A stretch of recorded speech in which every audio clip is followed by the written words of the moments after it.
Joel, second win of the season. Obviously, Yeah. it feels pretty good for you. Just kind of describe how you played out there today. I played really solid. I hit it great again. I actually missed the first green, but after that I really settled down and I hit it great. I didn't make any putts, but I didn't have to. Nobody really came after me, and made a birdie on 9 to I think be a 4 or 5 shot lead with the back 9, and after that nobody really made any push towards me.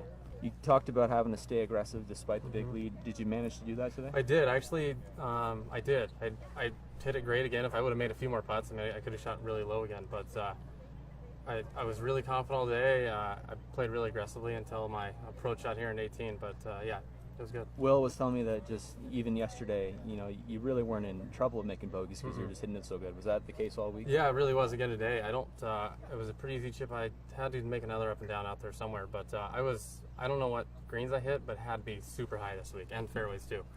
So it was, and it wasn't like I was hitting the greens from 40 feet. I was hitting them like 15, 20 feet, so very makeable stuff all week.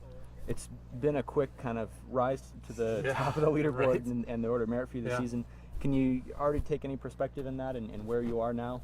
Well, yeah, I mean, this locks up my Canadian Open thing, I'm pretty sure. So I get to play my first PGA Tour event in a month or so out, and that's going to be incredible. I think it's crazy because literally last year I was, this winter I was sitting on the couch and I was bummed out and I didn't know, and all of a sudden, like, stuff is happening, like dreams are being realized, and I'm very close to doing a lot of great things in the next year, so I'm excited. Is it hard to keep those kind of thoughts out of your mind when you're still got a round to go? Absolutely. It was difficult because we were actually driving the course talking with Will, and I was like, what do I have to do to maybe get in the Canadian Open or lock that up, or what do I have to do to, we're just thinking of all these potential things, and you can't worry about those. The golf, when you play good golf, it takes care of itself, regardless of where you're at or what you're doing. And if you play well, so I just tried to show up today and do what I've been doing. There's been a streak of Canadians who have won here. You're the first American to do so. How does that feel? Feels pretty good, I guess. I mean, I think it's we don't have a lot of that, country, U.S. versus Canada thing. I think a lot of guys are just great friends out here. So, like Riley and Corey, both the past champions, were just right there to meet me off the 18th green. So, we have a great camaraderie out here. It's not so much U.S. versus Canada. A bit emotional at the end. Talk about the support you received this week. It's awesome. I really, they were phenomenal. You just walk in the house and I felt at home. Like I just started digging in the fridge, and Will had stayed there last year, Will Strickler, and we just walked in and felt, you just really felt at home, and they really took care of me this week, and it just makes it so much easier to be on the road, to have home cooked meals every night. It wasn't just stuff. It was like steak and crab legs and incredible stuff. So it makes it so much easier, and to sit down around dinner and talk and everything. It's nice. Will has obviously been a good friend for you out on this tour. I've seen it firsthand. I've traveled with you guys. Yeah. Talk about what kind of, what it meant to have his friendship out there. It was great, actually. I had to kind of poke him in the ribs a little bit Friday night, Saturday morning because of the weather. And he wasn't sure if he was going to caddy. I said, I need you out there, Will. Yeah. And he's an incredible player himself. He's been around, so he knows how to caddy. He knows what to say.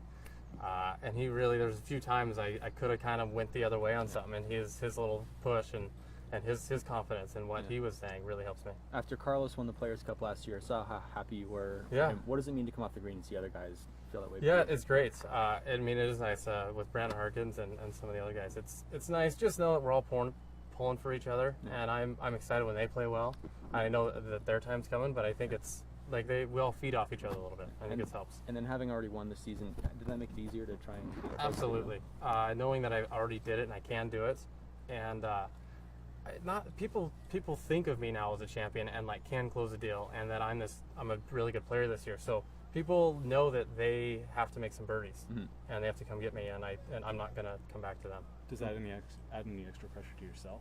No, I've always put a lot of pressure on myself for very high expectations, but when you're out there, you're just trying to do the best you can, and I haven't really let that get to me at all now.